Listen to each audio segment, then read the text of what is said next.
Tomb Raider and Lord of the Rings MMO will be shown in the not-too-distant future, says Amazon Games boss. Amazon Games has many projects in the pipeline, but the two biggest ones are the next Tomb Raider game and the Lord of the Rings MMO, both of which are produced in partnership with franchises owned by the Embracer Group. Those are massive IPs that may well interest millions of fans. However, it's been a while since we heard about any of those. The new Tomb Raider game was first unveiled to be in production, with Epic's Unreal Engine 5, in April 2022, while the publishing deal with Amazon was announced in December of that year. As for the Lord of the Rings MMO, which Amazon was making before the deal fell through with Tencent and had to be renegotiated with the Embracer Group once the latter company acquired Middle-earth Enterprises, the game was only talked about briefly in May 2023.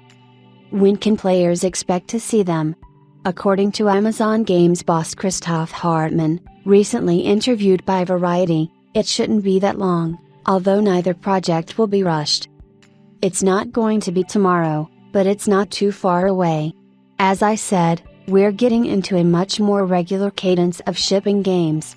That's all I'm allowed to tell you right now. It's all about quality. You don't want to just be rushed out. That doesn't work. It has to be AAA quality, because the bar is so high. We've heard rumors that Tomb Raider specifically should be released in less than a year, featuring an open world that protagonist Lara Croft will traverse with her motorcycle. If that's the case, a reveal at Gamescom or the Game Awards at the latest makes sense. With Tomb Raider, Amazon is also preparing a new TV series for Prime Video. Earlier rumors mentioned that the universe would be connected between the games and the live action, but Christoph Hartmann seemed to dispel that notion in the Variety interview. Obviously, we want to work much closer together, and we'll be working much closer together with the different entertainment areas Amazon has, and a very natural one is Prime Video. You see it with Tomb Raider, where we're gonna have a Tomb Raider game coming and they're doing a show.